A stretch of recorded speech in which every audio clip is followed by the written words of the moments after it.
Good morning, everyone, and welcome to the climateXchange Fireside Chat. We're really excited to host this one today, all around how journalism has a critical role in climate mitigation or climate adaptation. So prove it, a little bit of a controversial headline. So hopefully we can dig in that a little bit more today. We do have three speakers with us. One is coming shortly. He's on his way. So they can introduce themselves to you shortly. But I'm based in London. I'm Shireen Dava, and I'll be the host and moderator today. And then we have Dr. Carmen Nicoara from climateXchange, who's the impact lead, and she comes from an academia background and is currently sitting in Kuala Lumpur. And then Mark Coagwe, who's the founder and CEO of Nendo, who's from the research and comms world, is in Nairobi, and he will be joining us at some point, hopefully. And Ariadne Papagapatos, the impact director at Lighthouse Reports from an investigative background, who's in Athens. So while we all get settled in, maybe you can in the chat write where you're from. We'd love to know where people are listening from, and please share maybe where you work and your name, if that's possible. If you feel comfortable doing that, we would love to see where people are sitting. So please just pop that into the chat. The Q&A will also be open throughout. So if you have any questions that you would love to pose to the group, then please do that. This is a conversation that is pretty fluid. So if we can get to your questions, we will be sure to put them in. And so as we get to this, again, like I said, welcome everyone to this fireside chat. And whether you're here because you work in climate reporting and you care deeply about the planet, or you're just sort of wandering around journalism and storytelling, and can it make a difference in this noisy world which we live in right now, this is the right place to be. We've based the simple premise of this on that most people that we've spoken to who work in this world of journalism and storytelling didn't get into it for fame or fortune, but they got into it because they wanted to make an impact and a change in the world, and to tell stories that mattered, to hold power to account, to connect people to something bigger in the world, to be the gatekeepers of history. And so when it comes to climate specifically, it can often feel that we're speaking into the void. The last fireside chat that we hosted was really exploring around sort of the avoidance of climate news, and the controversial thought that maybe it's because we're not actually creating relevant stories or narratives or products. And so this is an important thread to that of then how do you prove what a story, a product, or a piece of work has the impact that it needs to be done. So, you know, funders sometimes are going back to training as investment, which is the status quo. People are tuning out. Editors might be worried about that they won't get clicks. And yet the climate crisis is accelerating. So this is a conversation about reclaiming journalism and storytelling power, news organization power, and redefining what climate impact and climate measurement looks like, not just informing, but raising awareness and proving it. So hopefully helping people take action, adapt, and understand how climate change can be mitigated. I like to think of this as like a story in human adaptation. As humans, one of our unique qualities is that we can evolve and we can innovate and we can come up with new solutions. So hopefully this conversation will give us some of those solutions. As I mentioned before, we've brought together a broad range of thinkers from agency comm, investigations, climate impact, and we want to explore those different ranges of impact. As climateXchange has been traveling in the world, speaking and meeting newsrooms in Africa, Asia, and Europe, we've really been seeing this embracing of diverse thinking, and how the industry, if it embraces that at a little bit more of a open way, that we can come up with new solutions that's complementary to the world of journalism. So which is why we've got this panel today. So we'll be discussing what impact means, how to measure the real value of our work, how do we build trust and communications of people who have potentially been underserved, and how do we look at proving this in the world? So without further ado, I would love to pass it over to, let's start with Ariadne. Welcome. Thank you so much for joining us today. If you want to introduce yourself, that would be amazing. And maybe just share one thing about climate journalism, storytelling, investigations that keeps you up at night and you'd really like to sort of flag in this conversation. Welcome. Thank you, Shireen. Thank you, climateXchange. Thank you, everyone, for being here. Really pleased to be in conversation with you all. So my name is Ariadne, Impact Director at Lighthouse Reports. We are a small investigative team that's behind impact-driven accountability journalism, and we are not a platform, so we don't publish ourselves. Our stories appear on media partner platforms, reaching audiences on media that they already know and trust. And so the last thing I'll say just about our model is that not being a platform means that we are freed up to think strategically about impact because we're not cultivating mass reach. So we're able to invest a lot in this question of how to make impact. And to Shireen's question, a thing that actually literally kept me up at night because I would say this person is that I think climate journalism feels and has felt to me rather inaccessible. Like you have to be an expert or that the issue is just so big that there's nothing I can do about it myself. I'm both causing it, but I'm helpless in stopping it or in curbing it. It's like I can recycle more, but it turns out that's a lie too, because they're just shipping recycling from Europe, where I live, to landfills in Thailand and other places. So it's like you might as well just kind of give up. The onus is on me, but I feel helpless. Thank you so much. And I wanted to just raise one thing from yesterday that we were talking about is this sort of activism versus change that I suppose we'll get into in a little bit, and how we can bring back that sort of power to people and get away from this helplessness. So thank you so much for joining us. Carmen, please, the same question to you. Please introduce yourself and what keeps you up at night. Thank you, everyone, and it's such an honor to be here today. So I am a social researcher and impact evaluator. As Shireen said earlier, I've migrated from academia into the beautiful world of journalism. I am currently leading research and impact strategy at climateXchange, which I'm sure most of you know about. It's Syli's global initiative designed to advance high-impact climate journalism around the world. And at climateXchange, I focus on helping newsrooms define, deconstruct, and measure the impact of their storytelling. And I'm blessed to be working with incredibly passionate people every day. To answer your question, Shireen, what keeps me up at night, I would say, is the weakening of the seasonality in food. I am originally from Romania. My family is currently in Romania. We have our own little farm there, and I'm very connected with food and ingredients and nature in that way. But since I moved into London, I learned that you can get oranges in the summer, even though they're winter fruit. You can get tomatoes all year round, even though they're summer fruits, I guess. The same with grapes, etc. So that's worrying me, but I'm trying to bring him back and stay rooted in my learnings as a child. Yes, I'm very excited for the conversation today. Great, thank you for sharing that. And also just before, we've been talking around sort of the intentional design of what impact looks like, and coming back to even food systems. And I know Ariadne, in terms of food systems and what that means, that's a critical element in this conversation of climate as well.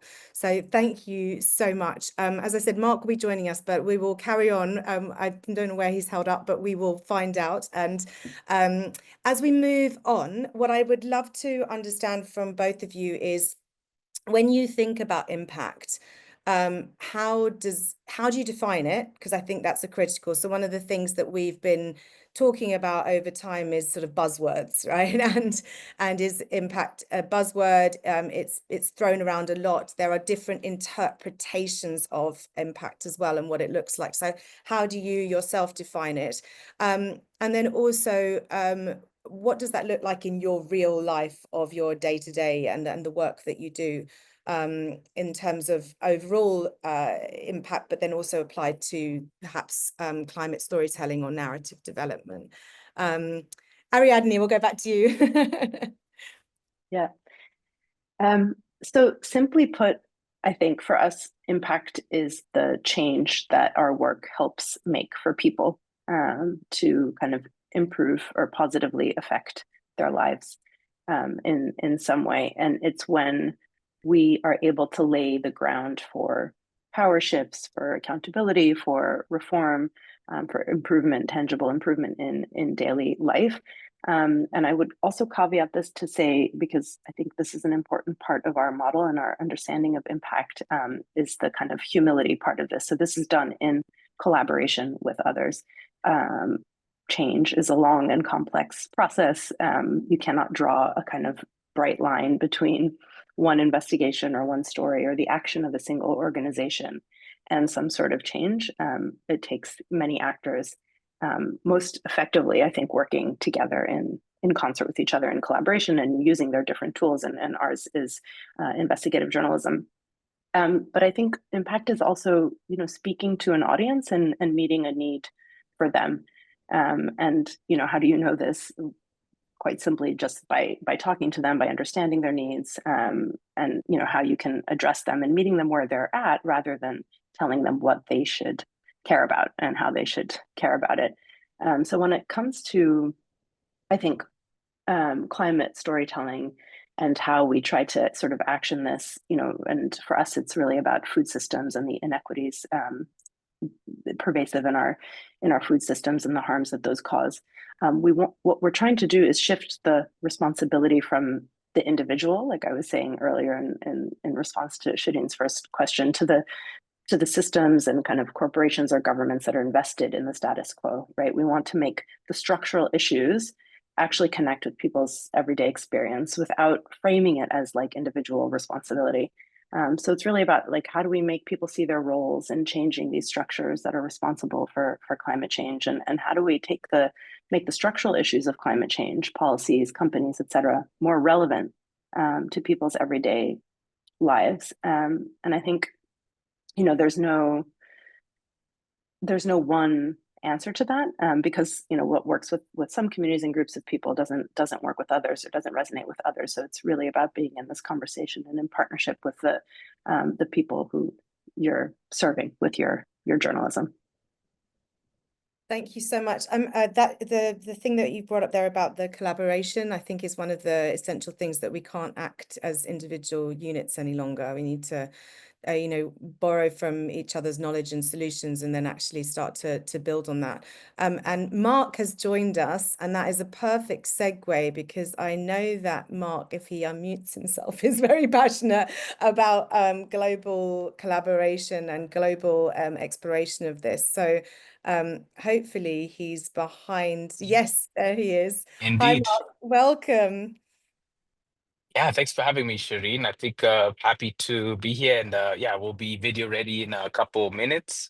But as you've said around global collaboration, I think the view that I share is that some of the most powerful and poignant stories related to climate right now that move the needle bring multiple perspectives, particularly from the global majority or the global south, or really just different continents, I think, and contexts. And what at least social media and changes to the media landscape have opened up is that this type of collaboration is more accessible than it's ever been before by way of social media. And so you have a series of stringers, fixers, freelancers, some of whom don't even consider themselves necessarily as journalists, but are willing to collaborate, are willing to be guided, and are willing to contribute.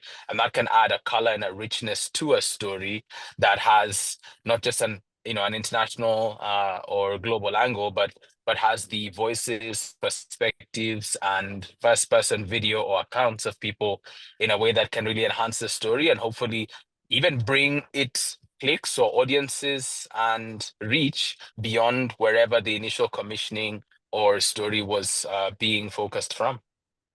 Thank you so much for sharing that. Do you want to quickly just do a quick introduction, Mark, just so people can understand the context of where you're seeing this from, and maybe just share one thing that keeps you up at night. We had from the other two wonderful panelists about helplessness and then overall systems of food and how they hang together, specifically around climate and proving that impact. So for you, what's the thing that keeps you up at night?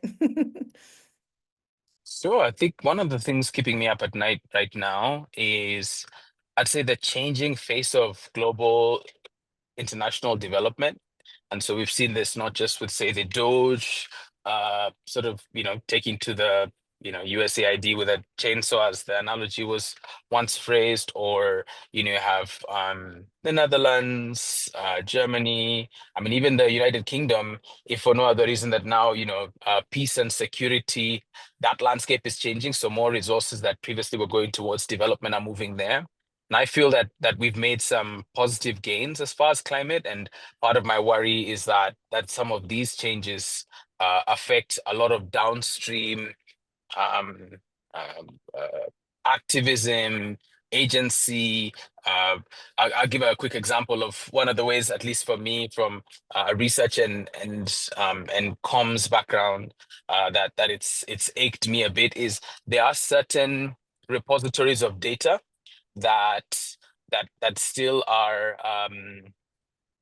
domiciled, or the data has historically been held in some of these government agencies. And so as those government agencies go through freezes or challenges, essentially you're having data, say, about Kenya, where I'm from and calling in from, that was about us, from us, generated by people here, but because the development partner was, say, based in another country, that database and all the data from that sits somewhere else. And so there's an aspect there of data sovereignty that is one that keeps me up at night, because we have no problem, I think, if governments want to shift their priorities, but when you have a decade worth of data and so on the environment, on climate, on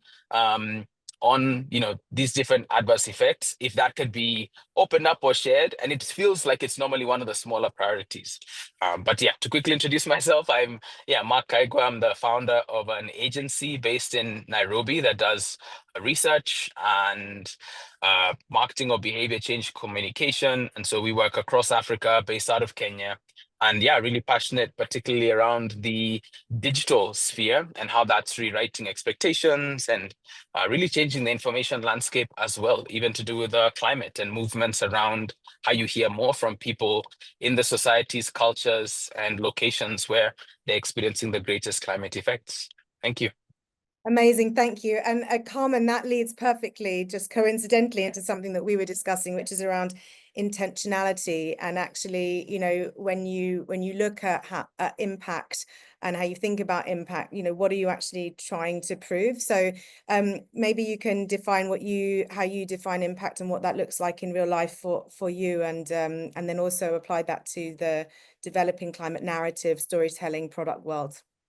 Absolutely, yes. Intentionality in impact design is very important. Impact doesn't happen by accident. It does have to happen by design and by intention, because similarly to Ariadne and Mark, the way that I view impact is the change that your storytelling is catalyzing in real life. So without being able to imagine it and be able to map it, you're not going to be able to grasp it and measure it and follow it because you don't know what you're following. But I think, interestingly, from my conversation with the different media organizations and the wonderful journalists in our membership, I noticed that impact, I think it's quite a strange concept. I think it's a paradox. It's equally light and heavy. Light because, like you said, Shireen, it's a buzzword. It's often too easily used. And then it's heavy because when you have to talk about impact, you have to talk about that change. It weighs quite heavily on journalists' minds. And I think that's why sometimes it can be confusing. It's a blur. And I've noticed this actually across sectors. I've worked in community, education, employment, corporate sectors, volunteering sector, and it can have these kind of paradoxical weight to it. But the way to think about it is more like a journey that's been broken down into smaller steps. So you take behavioral change. As an example, Ariadne talked a lot about policy change. I think so taking another example of a behavioral change, the way you would start deconstructing that and making something heavy and long-term into something achievable and potentially measurable in the short and medium term as well is, you think of your storytelling, you published it, and one of the things that might happen straight away is it sparks curiosity.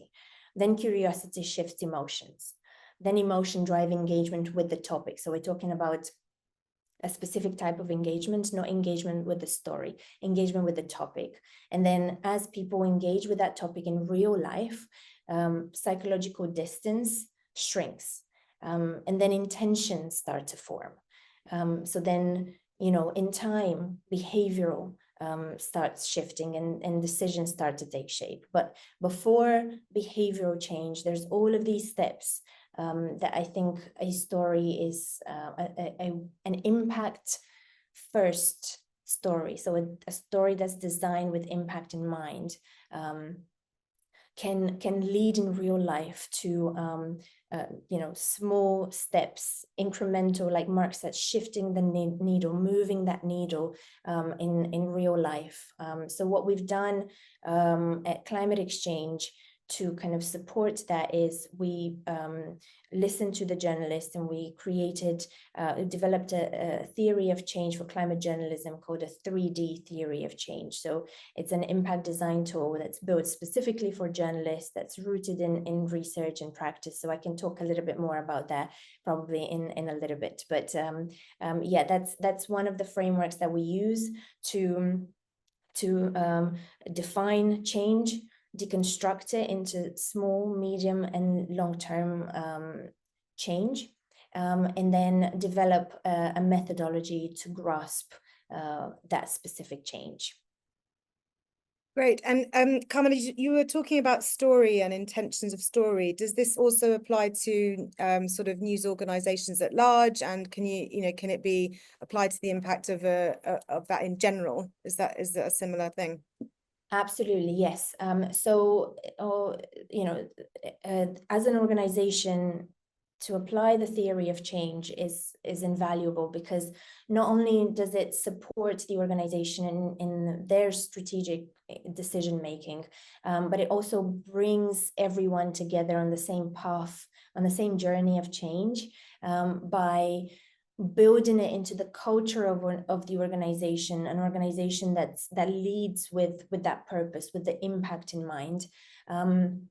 And oftentimes what we've seen is that the decision makers, the editors, the journalists come together with our support to draft the theory of change of their organization. And the most beautiful thing happen where everyone sees how their role fits within that change, and it really does affect in a positive way their well-being and mental health, to know that there's so much more to their craft, to you know, to their talent, than publishing and, you know, creating the story and publishing the story. That we're talking here about the legacy, their legacy. Once the story is published, what happens next? And so to know that there's a myriad of effects that happens as a result of your newsroom taking a specific direction and publishing these specific stories to a specific audience. It's something that just puts a smile on people's faces, because again, you know, mental health is real. Feeling that you are doing that what you are doing leads to real life change is very empowering. Thanks. I actually wanted to, I was wondering, Ariadne, if you were nodding along, I was going to go over to you in terms of mental health and impact and relationship towards activism and investigations. I'm sure there's a rich connection between those. Do you have any thoughts on that? Yeah, I mean, so I'll just be very honest. I'm sort of over the conversation of the like journalism activism line, in the sense that I feel like it's tired and anachronistic.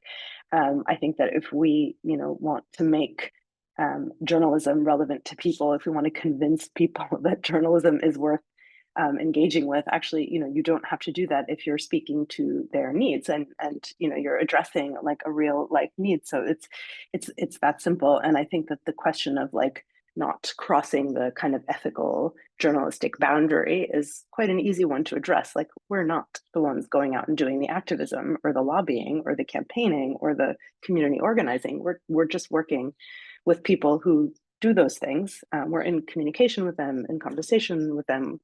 We build relationships of trust that we sustain over time to understand how our work can underpin theirs, and how we can help them serve their communities with our work. So it's basically just, it's, you know, it's not rocket science at all. It's not activism at all. It's just a strategic plan.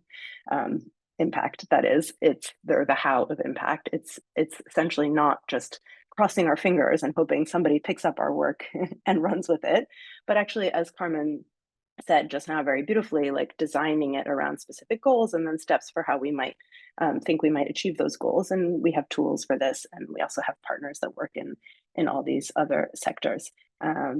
So yeah, I hope that's yeah, useful. no, that's why I wanted to dig into it, because it often gets caught up in that. But I think the intentionality and the design and what we're trying to go after is the critical piece behind the impact.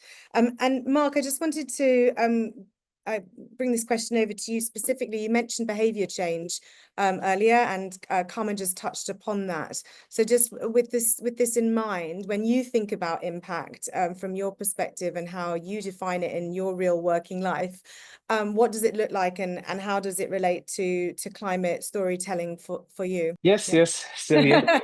Yeah, I was just getting the video together, which I might just switch over to this now. But I think, I think one of the roles that journalism has the opportunity to play, especially in the African continent, Southeast Asia, you know, a range of places across the world, we're experiencing increasing challenges around freedom of expression, politically, democratically, and otherwise. And so when you talk about behavior change, sometimes behavior change sometimes is what we might call at the atomic level, at the citizen level. I am better informed. And so I am clear as a result of perhaps the journalism and this illumination of how to act and what to do. And I feel that even in countries where there are slightly more repressive states, I still feel as though there's an aspect with climate, particularly when you look at droughts, fires, floods, or as we've heard earlier, around food systems, or just different levels as well, that, you know, agriculture is one of the largest employers in Kenya, and certainly large parts of sub-Saharan Africa. You have key, deep questions asked about, you know, food sovereignty, climate, and these prompt not just that atomic citizen level aspect of behavior change, but they do actually prompt behavior change in a safer political space of looking at your local government, your state, federal, county, city, municipal level. And because it's less political in that it's materially about the life and well-being of people, I feel what climate journalism opens up an opportunity to do is to create what I might call this third space, right? Between we're a free sort of nation with all these principles and ideals around freedom of expression in our constitution and otherwise. And so all citizens and media are granted that, to where that even in places where those spaces are tightening and eroding, climate conversations can still happen, and they can still happen with a view where everyday citizens feel informed and most of all empowered to some degree to take it forward, because it doesn't rain on my side of the mountain and not necessarily yours, so to speak. We in the village or city or area that we're in, we will experience these aspects together. And so they can even help even at a level of accountability, because I know that there are questions that get asked, say in Kenya, around the Office of the Auditor General, emergency responses and preparedness. And we've seen this in other countries too, where politics aside, people have a sense of agency when equipped with some of that journalism that informs and illuminates them, to where they can seek to hold some of their elected representatives accountable. And those are some of the highest callings of this work, besides some of the more policy or the sort of higher aspects of where behavior change can happen structurally. Yeah. Amazing. Yeah. So in digging into that, unpacking that a little bit, I love this because we're unpacking all of the the buzzwords as we go along. So just in digging into that a little bit more, Carmen, maybe you could talk about sort of this emotional connection. So based off, Mark was just saying about getting into the lives of people, giving them agency, and if you're designing with that in mind and you're designing with that as an ultimate outcome, what are some of the barriers you've found with news organizations or media organizations in doing that and connecting with the audience, and sort of bringing that to fruition? If you could talk to that a little bit, that'd be great. Yeah, absolutely. I think that's a very important question, because I was blessed to meet such incredible people who are so time starved and resource starved, that there's something I noticed that's kind of a blessing and a curse, and it's linked to engagement and reach metrics. Now, of course, engagement and reach metrics are necessary for the story to reach the minds and hearts of the right people. But equally, when the focus is only on that, and when the definition of impact is emotional element, and the way to build emotion, and the way to look beyond these numbers is to actually understand the real people that you're speaking with. So in other words, connecting with your target audience in a way that's beyond and imagining, and actually getting to speak to real people, getting to know them beyond the demographics, beyond the age group or the marital status or the residential area that they live in, going deeply into what they like, what they prefer in day-to-day life, what their emotional and physical needs might be, what they love doing, what they fear, actually going deeper into who they are as real people. Because for climate storytelling to even start to build that change, even at policy level, it starts with real people. Even policymakers are real people. So it needs to connect it needs to spark something. So if you don't know who these people are, you are never going to be able to design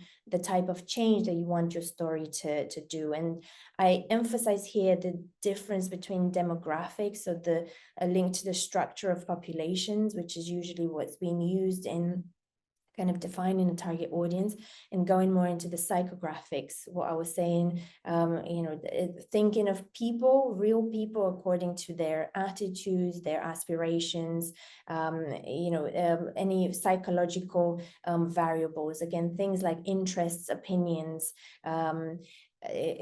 what are their main challenges, their goals, etc., and building a profile of these people and writing of whoever these people are. You might have multiple target audiences because we're going into zooming in a lot, and communicating with them with all of those things that make them human through your storytelling. So I think the barriers, I said, focus too much on engagement and reach, kind of keeping audiences at numbers level as opposed to going deeper into who they are as real human beings, because real human beings engage with your stories. Yeah, I think that's a really essential thing about humanizing all of this, even policymakers, right? They are humans too. So Ariadne, you were nodding along quite a lot there, and especially around, I think, the links up to something you said originally about relevancy and role. So maybe you can sort of expand on some of the barriers that you've met in this, and how, if there's anything that you've got to solve for it. Yeah, so as I said, we report on broken and inequitable food systems and the harms that those cause people everywhere. And the reality is that a lot of the forces behind it are kind of obscure or hard to report on. Lobbies, multinational companies, et cetera. So a barrier, so I don't want to kind of be reductive or sort of oversimplify in saying that, like, we should just kind of talk to people and then we'll know what to do. It is challenging because, the drivers of these systems or of climate change can feel abstract or external to people's lived experience. And so, but I do think that, like, to your question about a sort of solution to this is working more closely with, for instance, trusted community figures like, religious or cultural leaders. I think, Mark was talking about kind of who is the messenger earlier, right? And who has the right to sort of tell the story, and which kind of aspect of the story has the most resonance. I think this can, working with trusted community people to kind of understand what the community needs are, what the lived experience is, and being able to report using that lens. I mean, this can bridge that gap. So I think impact models can solve for this problem by, like, centering those relationships from the start and treating these groups as, like, co-producers of meaning, not just messengers. I love that, co-producers of meaning. I've not heard that before. I think it's a really nice concept. Mark, what about for you in terms of the barriers you come up with, especially like emotionally or maybe practically that have come about in terms of this? Yeah, I think the resource constraint, I think, is one of the biggest ones. I think, we're talking in a world where we are trying to find the balance between the news, the information, maintaining this sense of urgency, Yeah. and then also getting people to care when seemingly, in a world, it feels like there's many other quote unquote dumpsters on fire, maybe they'll sort of flash and burn on a shorter time scale. So I feel the aspect of the resources to both secure the commitment from people to do the type of journalism, reporting, and the depth that many of these stories, rightly deserve, is one challenge.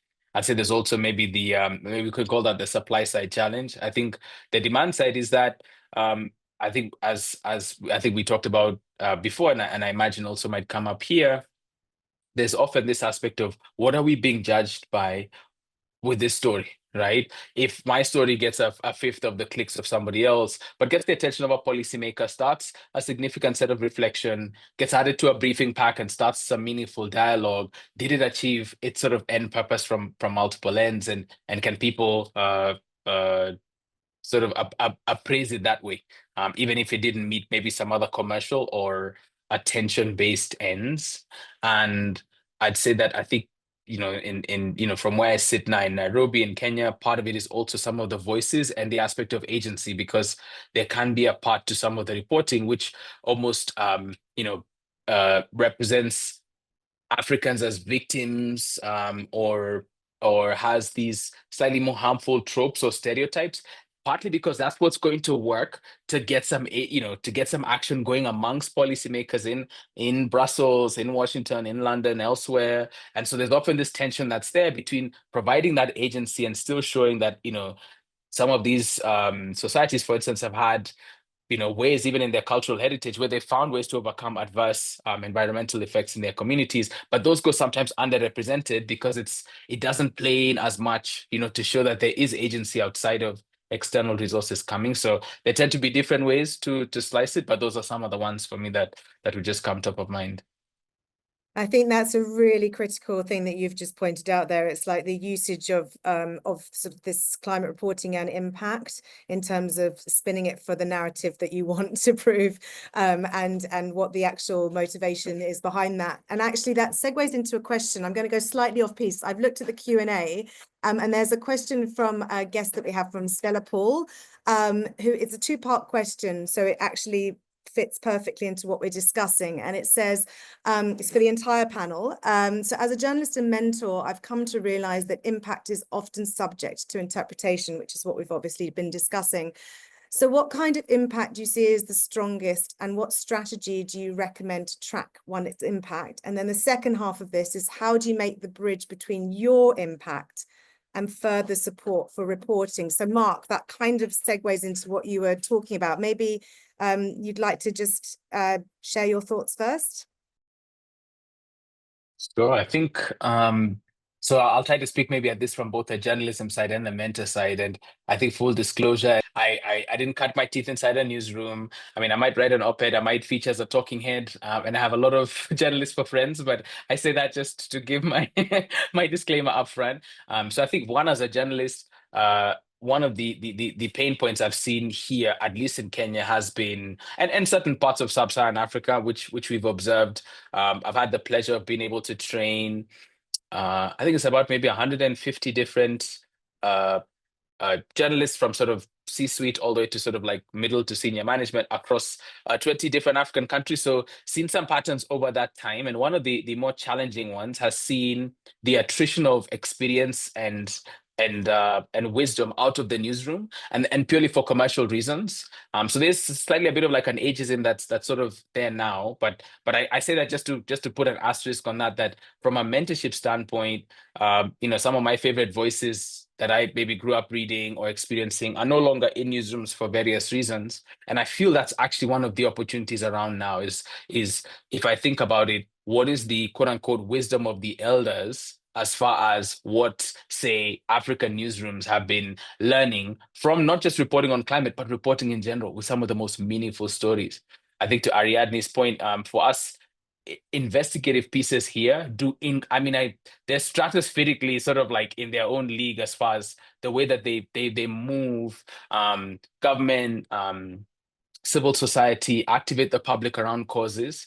So I think, if I even just take a quick look at one, it's not climate specific, but it's from the last 24 or 36 hours. There's a big story in Kenya right now that takes a look back at last June and the finance bill, and it's by the BBC. And I'm just saying this here, I've never seen a video do 2.5 million views focused on Kenya in less than 36 hours. Like, normally, a news story, 40 minutes long, quite rare. So I say that because if we look at impact that way, that's a story that there was intense fear to report locally. In fact, at the end credits, they've only credited, international journalists, because they say for fear of safety, they could not name any of the Kenyans involved in that piece. And so I feel that defining impact, I think to some degree starts individually, meaning there's an impact at, let's say, my professional life, upward mobility, my ability to sort of advance in my career and advance in the quality depth of my reporting. There's impact as far as the communities that I serve and I want to see spotlighted, and helping bridge a gap between the fact that their stories haven't been packaged as well, their voices go underrepresented and marginalized. And then there is now the larger potential impact of this story has actually sailed through the newsroom and is actually out there, but is it doing well? Is that what we want? Is it making the rounds amongst sort of like bureaucrats or politicians? And is it having some sort of impact there? Or is it taking to the public and saying that they're the ones who are going to bring it to life? So I think, yeah, I hope I've spread myself a little thin there, but I hope something in there was meaningful or valuable. Thank you. Yeah, no, really valuable. Ariadne, I don't know whether you want to pick up on that because I saw you nodding along specifically.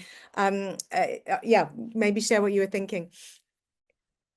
Yeah, I mean, so, well, so first, in answer to Stella's really good question, I think Stella, you're right. It is subjective, and like that's cool. And as Mark said, you have to define it, I think, first for yourself and for your organization, and that is, your own definition, and then kind of your own metrics of success around that. And the reason I was nodding along is that I loved that Mark started with like the personal, why you got into this work and sort of what is your personal mission statement, and then how does that connect to the maybe your organizational or your newsroom's mission statement, and then the sort of wider community, the community that you're serving. And so I think maybe Stella, like when it comes to sort of doing that definitional work and sort of understanding what impact means to you and to the audiences and communities that you're in interaction with, it's really like actually a conversation about like asking, and figuring out and having it be an iterative process that you sort of, develop together to kind of land on your definition of impact. And then I think you asked, so what kind of impact you see as the strongest? That is like, that I don't think there is that looks very differently, right? Depending on the story, depending on where you sit, depending on the work that you're doing. But I think if we think of our work as a kind of more as a service or as a public good, then that's a sort of a lens or an angle that kind of shifts the dynamic and forces us to sort of be in broader conversation, right? Rather than just kind of sitting in our journalistic office and sort of defining it, but actually going out there to co-define it with the people that we're serving and that we're trying to reach. Yeah, great. Thank you. I think the whole thing about, your own personal mission and your purpose, and then actually how that links back to the work you do, sort of, a lot of the reason why journalists or storytellers got into this in the first place, to create that change. And so how do you keep the integrity of that backbone while we're also, dealing with a lot of the other aspects to impact improving reporting, especially to funders as well. Carmen, I don't know whether you've got some thoughts on Stella's question, the two-pronged, the strongest strategies and the bridge, I suppose. Yeah, I second everything that Ariadne and Mark said. I think the most important when it comes to which impact is more important. The way I've been trained in academia in mixed methods, and I see the value of balancing quantity with quality. Again, unfortunately, in journalism, I've seen a very, in a way, unhealthy focus on engagement and reach. But I'm only saying it's unhealthy because whilst the methodology to capture engagement and reach is most at hand in newsrooms, it kind of takes away the focus of real life change. And sometimes when a journalist sees that there isn't that much engagement, there aren't that many views or likes, etc., then they might feel like they might feel down, and every story that they feel that it hasn't reached the engagement target that they would have wanted may contribute to the whole moods, their whole well-being being put down just bit by bit in years. So I think less focused on the engagement and reach. They're very, very necessary, but they are only the starting point to ensure that your story creates the change that it needs to change. So the support for reporting, I mean, I'm only speaking from the conversations that I had with journalists, myself not being one, but there's an element where the collaboration that we've spoken about before, where whilst you're defining the change that you would like to make beyond those engagement and reach, there's also this fear that journalists feel that they now should be gaining this new skill of evaluating the impact. And I think that's a very key point to discuss and to point out that when it comes to evaluating all of this change and supporting journalists in developing these methodologies, they should definitely build those strong relations with methodologists, with PhD students, master's students who are studying all of these types of methodologies that lead to their findings, and apply them together with the journalists on some of their stories or the entire newsroom impact capturing, so that journalists don't feel like they have to now also become impact evaluators. They don't. There's a lot of skill and expertise out there, and to Ariadne's and Mark's points from earlier, collaboration is key in moving us forward as a sector into impact measurement with the experts on our side. Thank you. Yeah, that's a really good point. Not everyone can be great at everything. So no, you know what you're great at, and measurement is a skill. I just want to shift a little bit into something that we discuss a lot between us, which is around cultural relevancy of climate, and how sort of that intersectionality of how climate is in everything. So we've mentioned food quite a lot, but it's in food security, it is in agriculture, it's across the board in terms of everything that we talk about.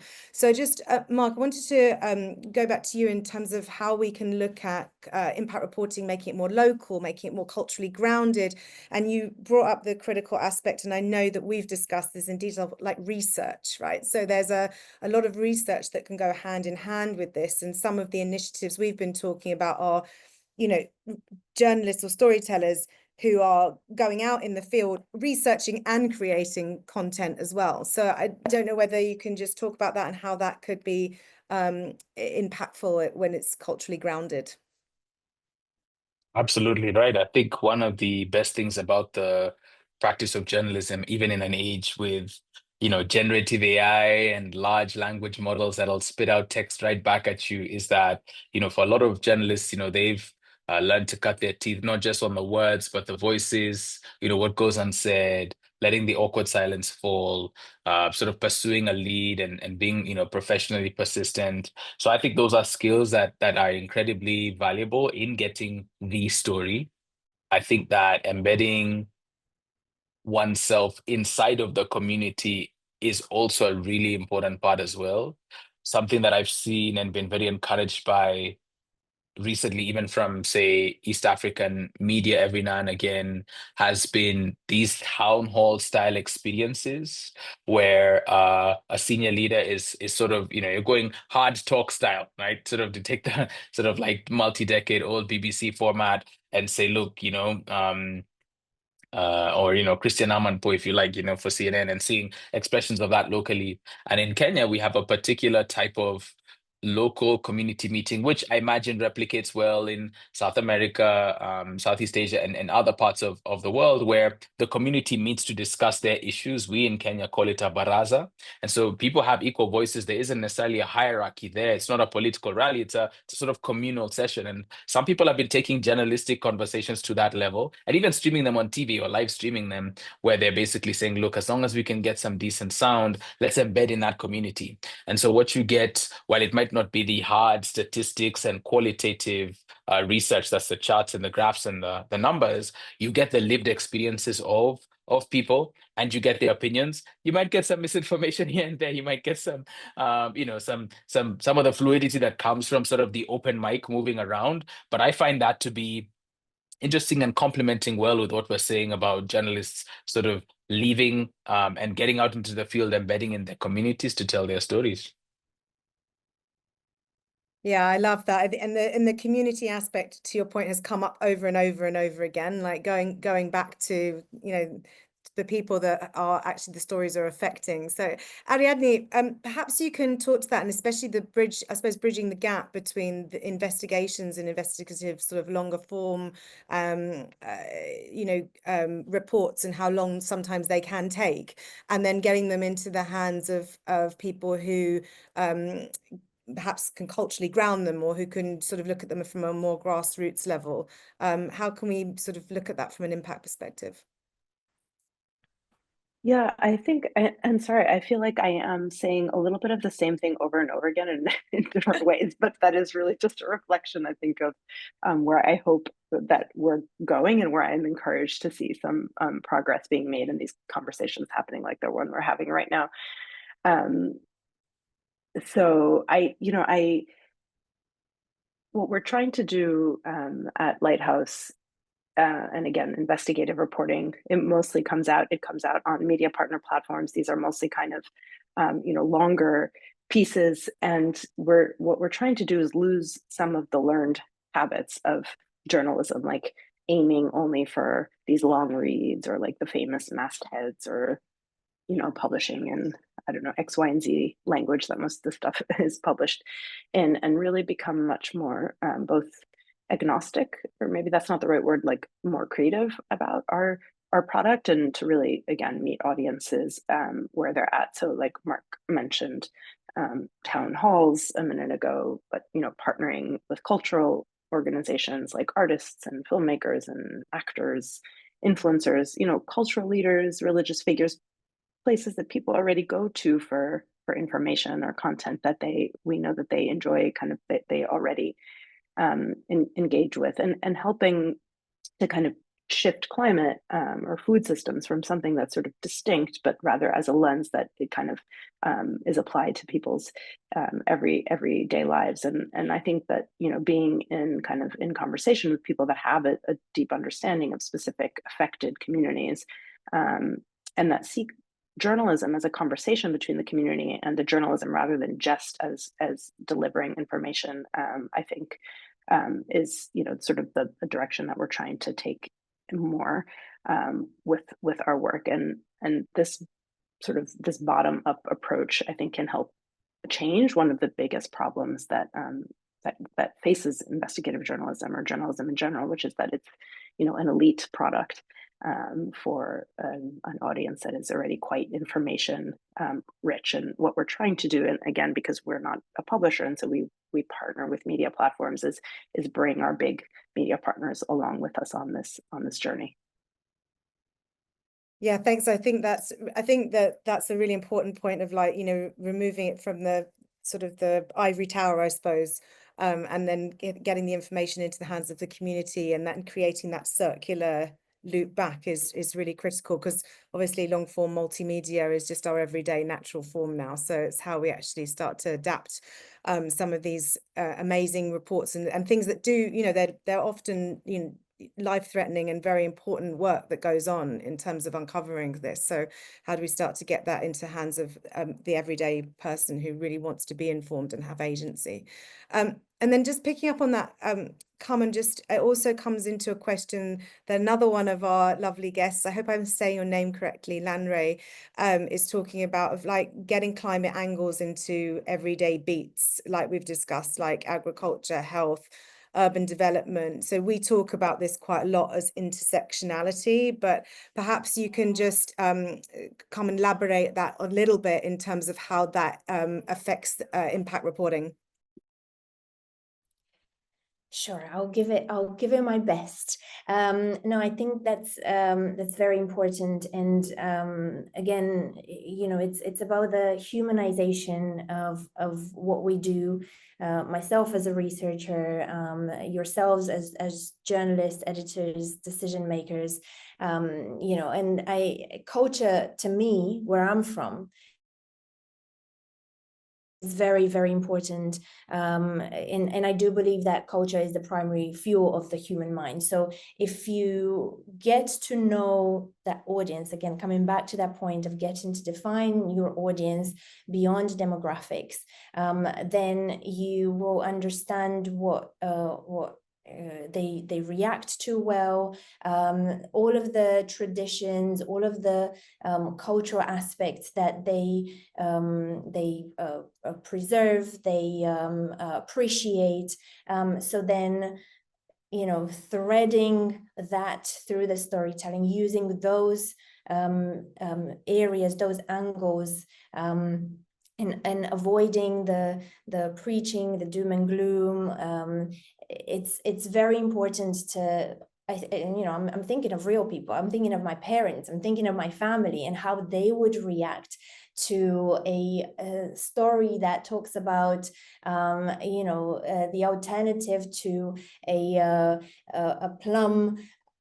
Traditional plum alcohol in Romania, given that plum trees are have been affected by the latest changes in the weather, and how you know, some teachings or learnings from different cultures may apply to them in terms of maybe utilizing other fruits if they have the same fermentation level, to build a profile that's fairly similar to the traditional Romanian plum alcohol, you know, whilst utilizing a fruit that maybe is in abundance this year. So you see, that kind of story is very relevant to a specific audience in the countryside in Romania, who is feeling helpless, who is bombarded with doom and gloom, who only hears about what politicians should be doing and policymakers should be doing. And it's also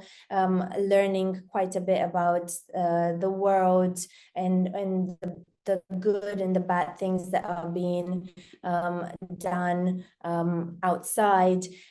So for them to engage in this in wanting to engage in the conversation, in feeling empowered and motivated, you need to know what tickles them. You know, you need to know what triggers them. You know, you need to know these ins and outs. And for them, food might be a great way to reach their minds and hearts. I'm learning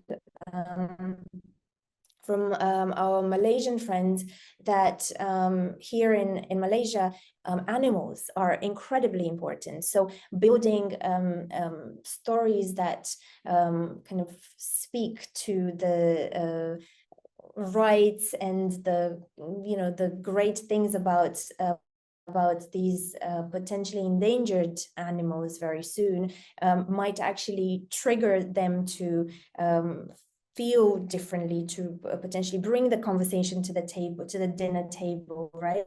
That's part of the change that can happen as a result of people engaging with your storytelling, so that it reaches them in a way and it starts creating certain shifts. They start seeing different topics in a different light that really connects with them. If you speak, if you take the route of animals in Romania, you're probably not going to get the same reaction So it's knowing that climate culture in itself turns stories into impact, knowing that culture can fuel your own messaging to truly reach people's minds and hearts. I think it's quite important and empowering, and I'm sure every journalist knows at least their own cultural element, what triggers them. Who doesn't like animals? I'm just joking. Which type? I'm just joking. I know food is the universal convener. So, but just so we've got the last 10 minutes. I would like to just pose a question to the three of you.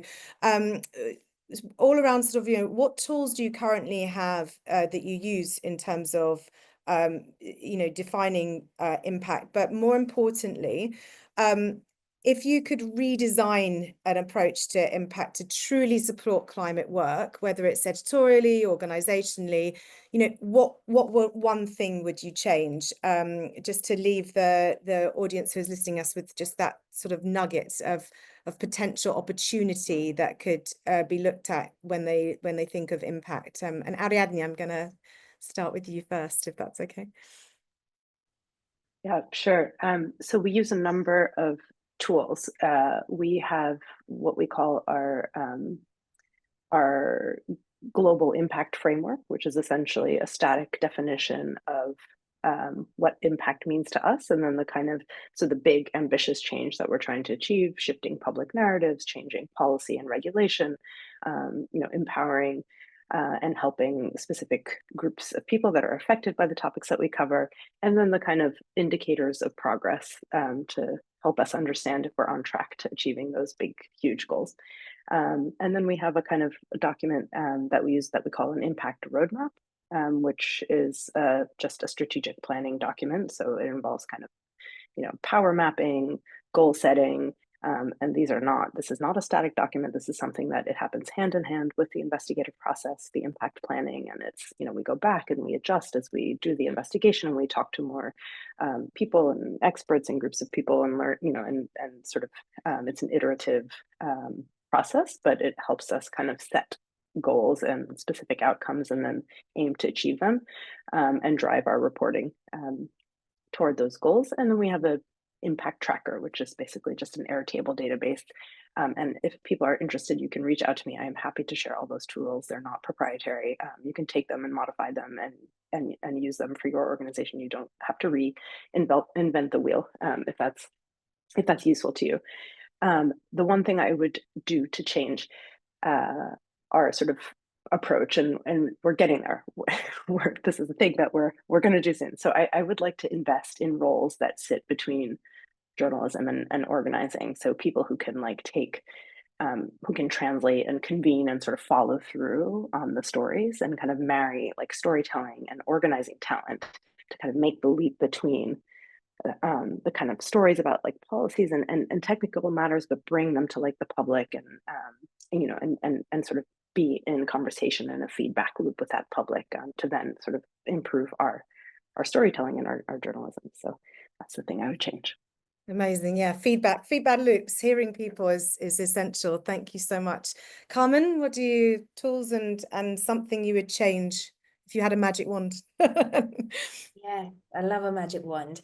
So in terms of tools, we have at climateXchange, we have an impact evaluation framework, which is fully driven by our theory of change.